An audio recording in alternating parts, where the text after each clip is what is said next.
Hello, everyone, and good evening, good morning, or good afternoon, depending on where you're joining us from. My name is Matt Alagaya, and I'm the editor-in-chief of It's Nice That, and I'm delighted to welcome you all to this, the March edition of Nicer Tuesdays Online. Now, first off, I just wanted to say a massive thank you, really, to all of you for signing up for today's event. It's going to be a very special one as well, as we're continuing with our new format for Nicer Tuesdays in 2021. Now, if you haven't been to one of these events in the past couple of months, we've made a few changes. Nicer Tuesdays will still be held monthly on the last Tuesday of the month. That much will stay the same. But what's different is that this year, each event is going to have its own theme and will be joined by two speakers each month, talking to them in more depth, discussing their work in detail, and giving you folks at home more of a chance to ask your own questions. Tonight's theme is a really juicy one, branding for the food industry. And I'm delighted to say that we're going to be joined by two people who have crafted brand identities that are packed with personality and playfulness. In a moment, we'll be joined by Erchen Chang, co-founder and head chef of Bao, a small London restaurant chain known and loved just as much for its fun, illustration-led identity as for its legendary steamed buns. After that, we're going to be speaking to Rafa Abreu, Global Head of Design at Restaurant Brands International, the parent company of Burger King. Rafa is going to be talking us through the recent rebrand for Burger King, which he oversaw and which I'm sure lots of you have seen. It caused something of a stir in design circles earlier this year. All right, thanks very much for bearing with me. I'm excited to say it's now time to meet our first guest. Now, I'm sure the Londoners in our audience will already be familiar with Bao, but for everyone else, a quick bit of background. Bao is a restaurant that opened in a car park in 2012 and has since won fans across the city with numerous locations.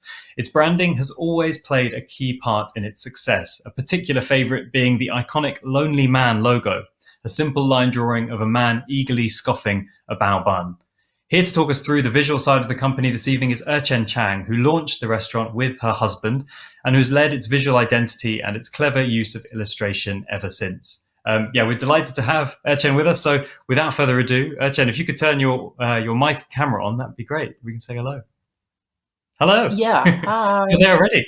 Hear me? Yeah, I can hear you. How are you doing? I'm ready. Sorry. Yes, Fantastic. I'm good. I was on a different You? tab. You were there already. Yeah. I'm doing well. Yeah. Thanks. Cool. Right. Well, listen, I'm going to hand over to you now, and it's your chance to kind of explain to the audience who you are and your work. I'll be back in about 10 minutes, though, to ask some questions. So for everyone watching, remember, please think about questions you want to ask Erchen and pop them in the chat for us to see. Okay, it's over to you, though. Cool.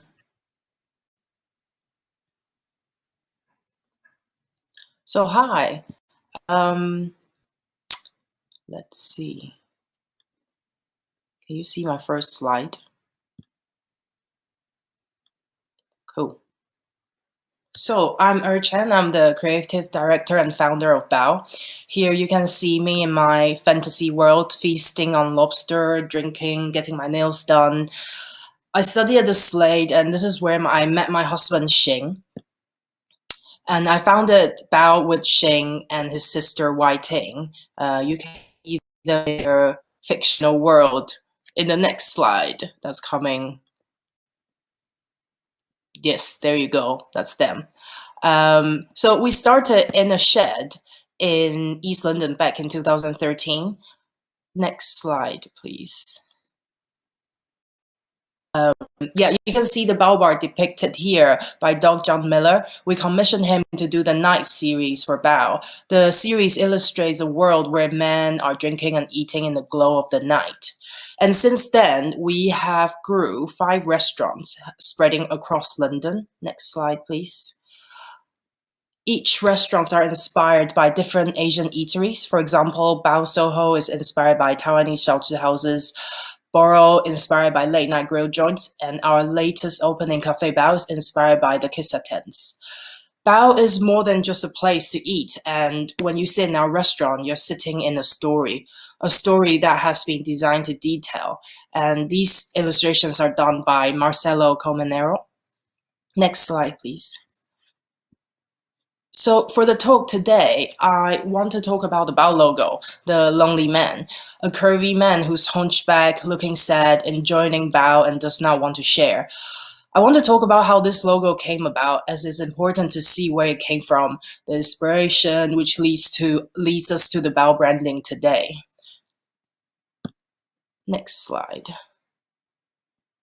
So I'm going to jump back to 2012, where the original Lonely Man was created.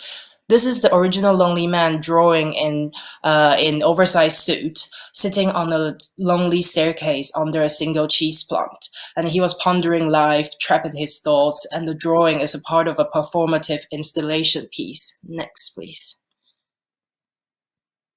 I'm not quite sure why I can't use the clicker. Yeah, so here, this is the performative installation where 4 to 5 men were dressed in oversized suits, all came from different places, ended up all drifted to the same riverbed, which is the middle piece, looking sad, searching for meaning of life. And the character was inspired by many figures from films, particularly the salaryman in Asia, melodramatic macho man in B movies. What I wanted to achieve here is a sense of underlying humor, a picturesque scenery with a river, in this case, the river rug on the riverbed, where all men came here to cry but got overcrowded. And I think Bao shares the same narrative, a sense of melancholy without being sad, but rather humorous. I think there's always a part of us that is lonely, and we are united by the sheer loneliness. Next. So here you can see the evolution of the Bao logo from the lonely man who slowly filled the oversized suit, grew a little double chin, and instead just the hand under his chin, there's a Bao in his hand. And over the year, he lost his legs and then got refined a little bit and then lost his arm. And then that became our logo today. Next. And part of this piece of artwork, there's a rule book that came with it called Rules to be a Lonely Man. In the book, there are details and instructions on emotions, poses, what to wear, how to grow beard, to help men look. Next, and here's 2 examples of the inner pages.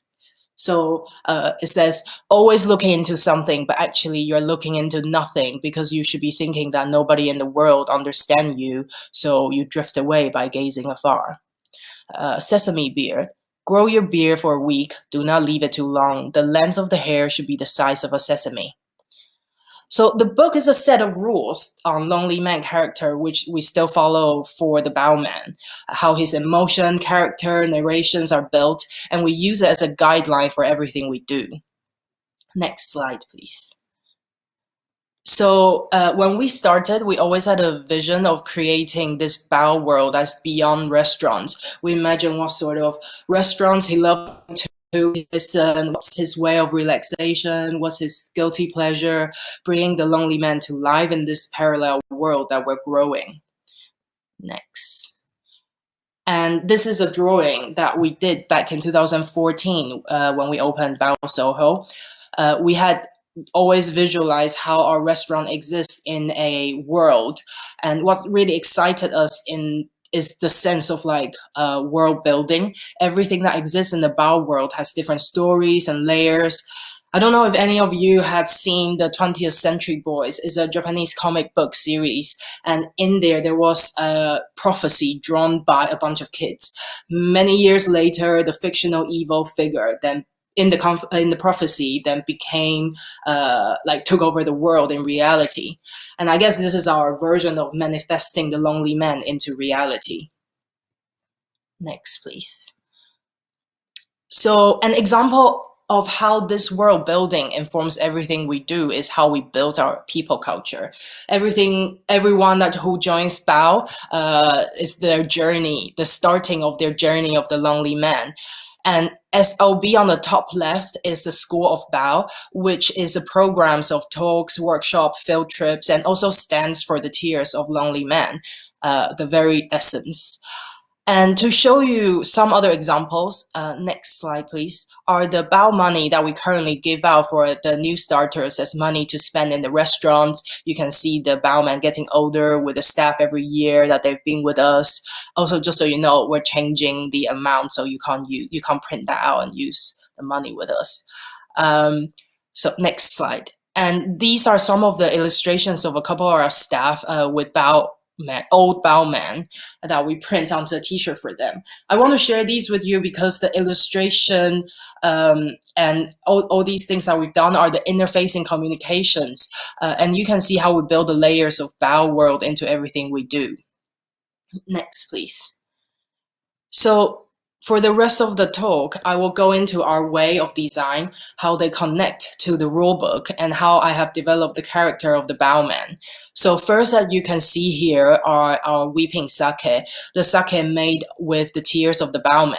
I've always loved the idea of men's tear, the scarcity of it, the waves of emotion behind depicted in popular culture. And in my artwork, men came to the riverbed to cry. There were, I don't know if you saw, there were teardrop teapots on the riverbed, and we collect their tear and they become the sake that you drink in the restaurants. Next slide, please. So here's the work in progress drawing of different weeping men that got drafted. The way I work, I usually go into all kinds of different characters, and then I collect their emotions and then end it back up in the form of a bowman. I like the idea that each character can only give so much tear and then made up a certain percentage of the tears for each sake. So for example, the guy with the curly hair at the bottom left, he created 15% tear sake. Next. So this drawing you see is a dark beer called Midnight Beer. And in my mind, I could picture the bowman gazing into the star in the midnight hour, and with a beer keeping him company. And part of this specific narration is a less said, more, he really enjoy his own lonesomeness in the darkness. Next slide, please. So the usage of the glowing gold here is like the moonlight shining down on him. And then we have caught him unaware, a special moment captured. Next slide. So the third example I have is a hotman sauce. I want to show you the process of how this character is built. This is a hot sauce that we do in the restaurants, and then we decided to launch on our online shop recently. So next slide, please. In the beginning, I imagine a hot man should be like a handsome version of the bowman, but very quickly I felt it was not quite relatable, and then I went on and draw like men got burned by chili and really, really hot, and then thought, oh, our hot sauce is quite sweet, tangy, and addictive, not so crazy spicy like the drawings I've done here. If you can go to the next slide, and then the next one. These are the drafts. So these are kind of, all gone mad, and our hot sauce isn't like that. And then the next slide, which is the horse that we finished with. The characters of the bowman are nuanced, and you can catch a glimpse of his different sides with different expressions. And there's an underlying humor throughout. In some cases, it's more obvious than others. Next slide, please. So here's some posters that I've designed for Balboro. Before we opened Balboro, the aesthetics and interiors of our first two restaurants were quite pared back.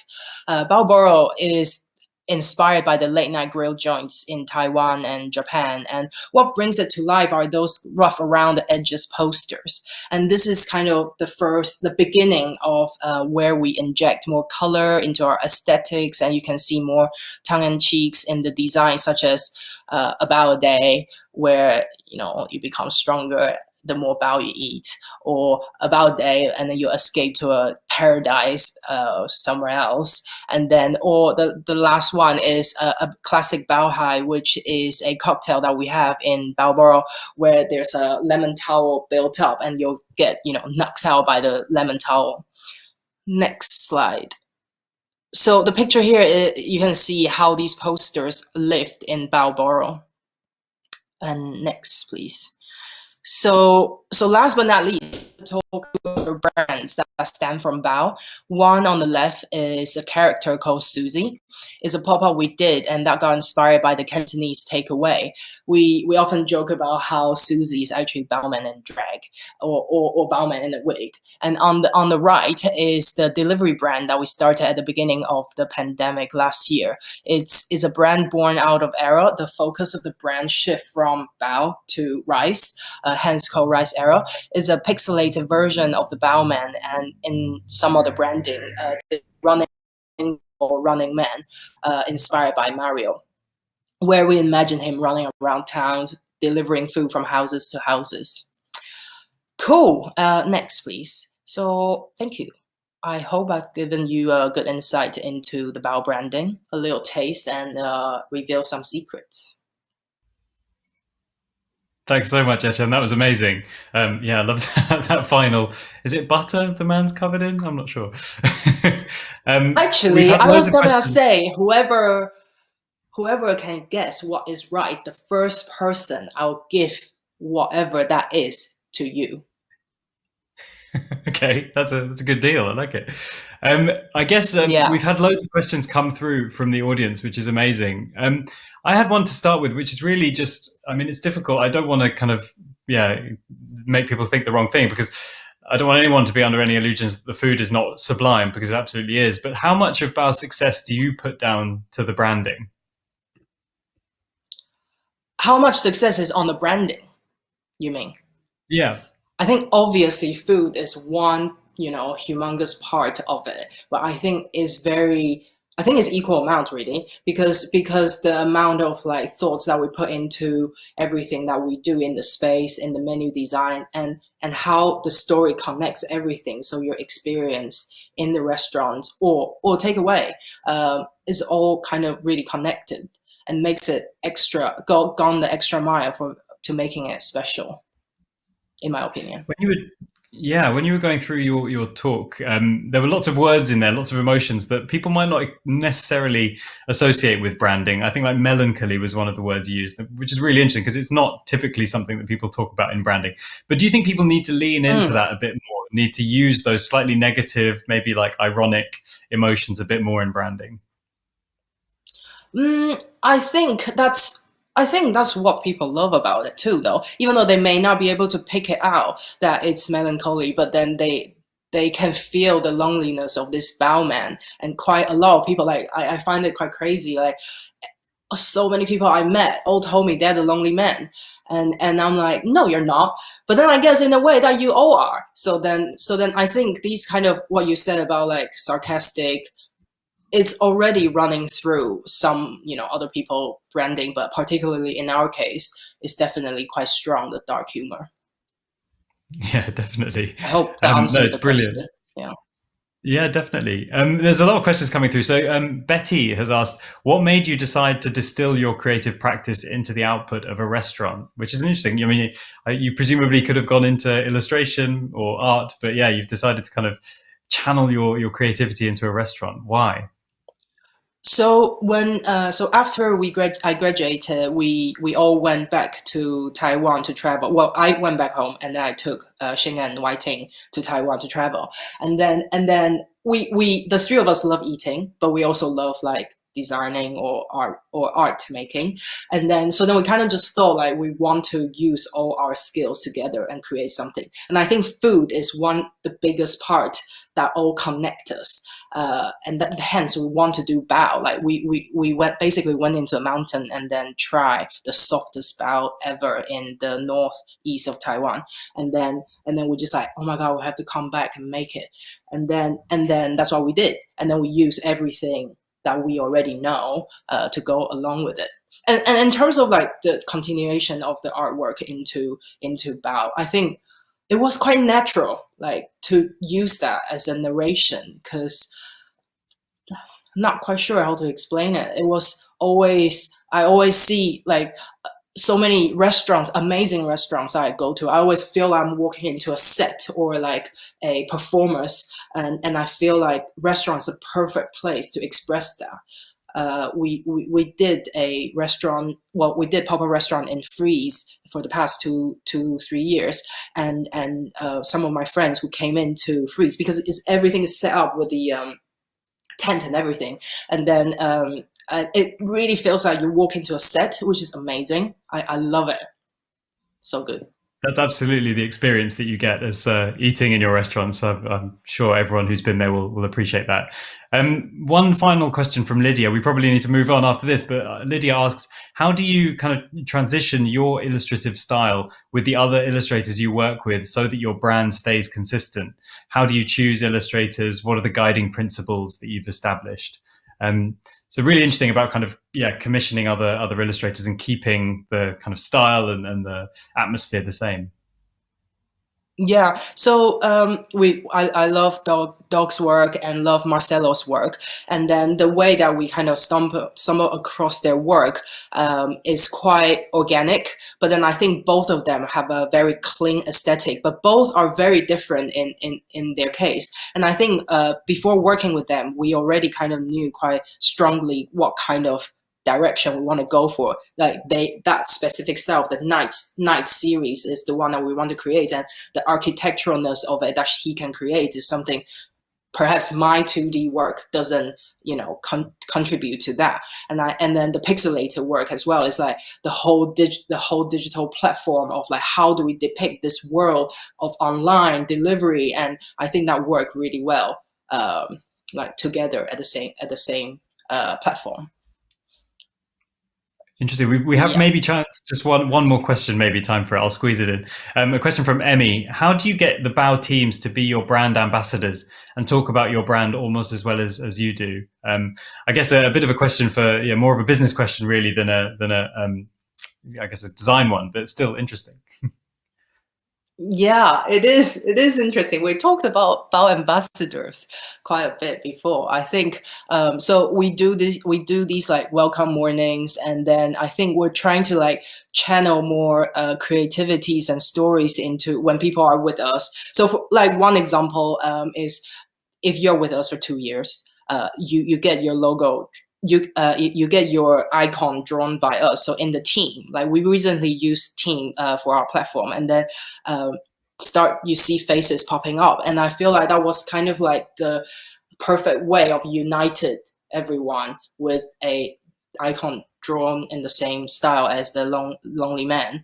I think there's many small things that we do though, like I showed in the School of Bao, the whole program of like journey. And one of the thing that we did was, so for example, your 3-year anniversary is going to Paris on a lonely trip, where we design which restaurant you're gonna go to, and then you'll come back in the same day. And I think having those different experiences for our staff slowly will become as passionate as I am to the branding. Amazing. I hope that answers Emmy's question. I'm sure it does. But I'm afraid we're going to have to leave it there. We could definitely talk about Bao for forever. But thank you so much, Erchen. It's been great having you joining us this evening. Thank you so much. Thank you. Cool. And yeah,